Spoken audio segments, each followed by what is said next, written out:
Welcome to the Global Pulse, a short video series where our experts break down a trending topic in international business and why it matters to you. I'll be talking today about recent news involving India's richest man, Gautam Adani, and his namesake conglomerate, the Adani Group. There's been a rout in Adani stock and bonds following allegations of fraud by New York-based Hindenburg Research. Because of the sheer size and importance of the Adani Group of companies, the events have been featured prominently in the business press around the world.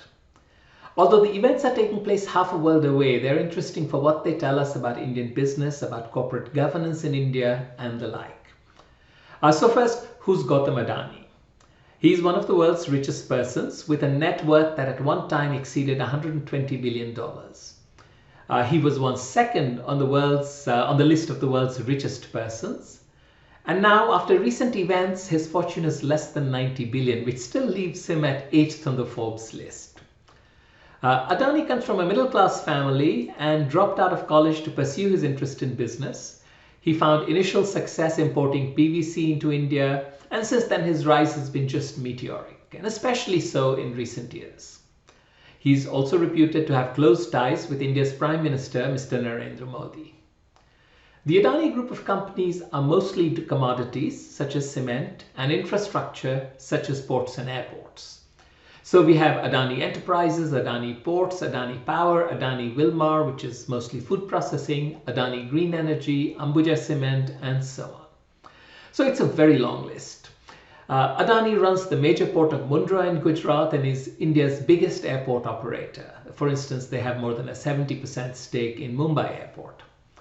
They're also a recent entrant into media with a hostile takeover of NDTV. The NDTV acquisition was not without controversy because NDTV had a history of programming that was critical of Prime Minister Modi. So what happened recently to cause a slide in stock prices?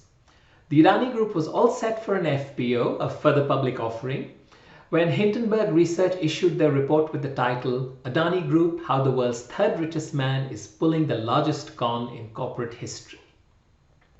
So based on what they claimed was 2 years of research, they accused the group of, quote, brazen stock manipulation and accounting fraud, end quote. They also disclose having taken a short position in Adani Group companies through US traded bonds and non-Indian traded derivative instruments.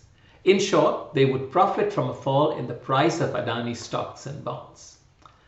So one of the things in the report that has drawn some attention has been the claim that Gautam Adani's brother Vinod, together with his associates, controls a number of shell companies in Mauritius, Singapore, the UAE, and other countries, and engages in stock price manipulation and money laundering. I should point out that even before the Hindenburg report, many people had expressed concern about the opaque nature of the Adani Group and the amount of debt it had taken on, and then there was just concern that it was just plain overvalued. Anyway, in the aftermath of the report, the market capitalization of the Adani Group was reduced by around $50 billion. Predictably, this was followed by a back and forth between Hindenburg and the Adani Group, with the latter claiming that the report was a lie. They also called the report, quote, a calculated attack on India, the independence, integrity, and quality of Indian institutions, and the growth story and ambition of India. They promised to pursue legal remedies. Hindenburg's response, quote, to be clear, we believe India is a vibrant democracy and an emerging superpower with an exciting future. We also believe India's future is being held back by the Adani Group, which has draped itself in the Indian flag while systematically looting the nation. Anyway, this back and forth continues, and although people have been narrowly focused on what this means for the Adani Group and Adani stock prices, there are much bigger issues at stake. Given their size and importance of the Indian economy, one is in any case hard-pressed to imagine that the group will face too many long-term consequences. However, the Hindenburg report does raise issues that need addressing. How the regulators, government and parliament handle the issues raised will have an effect on how Indian businesses and its markets are viewed by global investors. Indeed, the Hindenburg report opens with the following line, quote, India is home to many of the world's most brilliant entrepreneurs, engineers, and technologists, and is emerging as a global superpower. However, the country's economy has been held back by the broken state of its capital markets.